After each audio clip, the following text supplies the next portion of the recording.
beautiful people of the internet. How are you guys doing today? Hopefully great. Welcome back to some Warframe. Recently we just received another Heart of Deimos update. Basically we received 3 additional vaults in the game. Now I'm not going to go over every single part of the detail because I've already done that in a previous video on how they work. In this video I'm going to show you guys how to access them, and I'll leave a link down in the description, and I'll suggest to you guys at the top right if you want to see how the fundamentals work. But before I continue with the video, please spot and click the subscribe button for more Warframe videos, and let's do this. So let's start off with the fundamentals. In order to access these newly added vaults, you simply have to go and fully clear the initial vaults. Here's what I mean.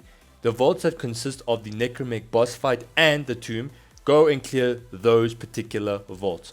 Once you guys have done that, you can simply go to your nearest SOFH, that being this plant I just touched me, and then it'll throw you to the very surface. So once you guys are on the surface, simply go up to Mother like so, interact with her, and here you'll notice that the previously locked bounty is now unlocked. Go and select it. Now what you guys need to do is you need to rinse and repeat this exact same procedure 3 times if you want to access the tier 1, the tier 2, and the tier 3 vault. I'll see you guys in the objective itself. Once you guys have gone underground, you're required to find these power cells and activate the purifier. In order to find the power cells, simply look for the flying infested, kill them, and they will drop their power supply or the power cell. You then have to pick up the power supply and bring it to the purifier. The purifier will then do this bubbly effect that reveals these plants with the golden tips. Now what you need to do when the bubble is up is to simply find any plant and harvest them. You can harvest them by going up to them and pushing whatever your interaction button is.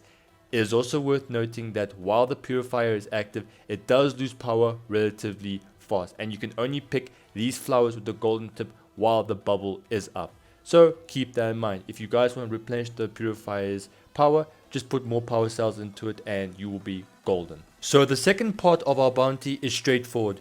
All you need to do is to defend the particularly marked area and make sure that the control level does not drop below 0. In order to do this, just make sure to keep killing infested in large numbers and you'll be golden. Moving on to the third part of the bounty, we are required to escort the juggernaut. While you're keeping him alive, the juggernaut will randomly wander around looking for a particular item. If you guys really want to know what it is, basically the juggernaut is looking for food. Once the juggernaut has found it, you are then required to go up to the objective like so and push whatever your action button is. When you've done that, the juggernaut will then begin to feast. But when the juggernaut does that, there will be consequences, such as new enemies will be spawning instantly and they will be marked. It is your duty to take them out and keep the juggernaut alive because they are attracted to whatever the juggernaut is feasting upon. Once the juggernaut has feasted 3 times, it will then go berserk, even attacking you. In this particular part of the mission, you are tasked to take out the juggernaut and pick up whatever remains it leaves behind. Now the weaknesses of the juggernaut are as follows. You can either shoot it in the back when it fires, or you can shoot it in the stomach when it stands up. After you've picked up its remains, that's all you have to do for this particular part. So moving on to the final part of the bounty, and let me just say I enjoyed this particular mission just because of how the mechanics work and it being the last one. So let's do this. So the first thing you want to do is go up to the console like so and grab your lantern. Then what's going to happen is you need to carry the lantern to a particularly marked area on your map, and you want to find the fissures on the ground or the cracks on the ground. So go up to the cracks and interact with them. Once you've interacted with them, there'll be a knockback that happens and you'll see a lot of enemies spawn. You want to take care of these enemies as fast as possible, as you guys are on a timer. You've got about 1 minute and 20 seconds to do so. Plenty of time, not too bad. But I do not know what happens if you fail to reseal or seal the crack on the ground. Just make sure to kill the enemies, and that's all you guys need to do. Repeat this about 5 times and you'll be golden. It is also worth noting that while the lantern is in your hands, it will start to drain its juice. In order to recharge it while it's in your hands, just make sure to kill enemies within the radius and you will be golden. Let's assume that you guys come across a mission exactly like this. You find the tumor, you attack the tumor, and it decides to barricade itself. So here's how you get rid of the barricade. First, you want to wait until you see this orangey trail coming out of it. Make sure to follow it. This orangey trail will then lead you to the barrier's weakness. When you guys get there, have a look around, and there you guys have it. Find that thing and shoot it. Rinse and repeat this 3 times. Once you've done that, go up to a tumor like so and shoot it, and there you guys have it. The objective is completed. So for this mission that you guys see on your screen, we are tasked to take out a assassination target. Now we first have to lure them out. In order to do so, we just have to follow a few simple steps. Let me explain. So the first thing we need to do is head over to the designated area, and we need to kill 15 infested and then pick up whatever they drop. Once you've done all that, you need to head back to the console and you need to begin infusion.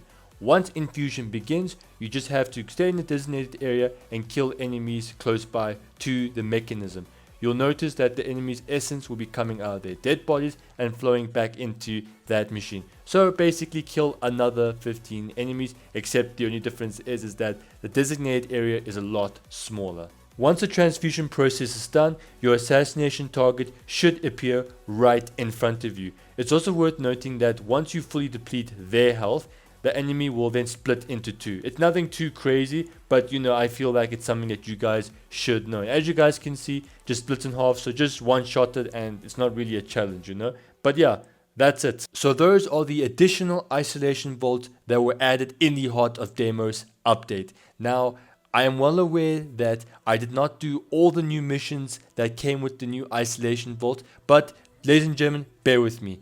The isolation vaults are really difficult to do solo, not because of those new ones that came out. It's because those necromechs by yourself, even as chroma, they're just way too strong. I feel like they should be nerfed. I understand that the problem with Warframe is that the majority of the content is easy, but let's be honest about one thing right here. Those necromechs are really, really powerful, but I'm not gonna rant about how strong they are. I just want to come out here and help you guys out. Those missions that I did miss, they're not too difficult. The instructions are pretty clear, but I'm just here to help you guys out to the best of my ability.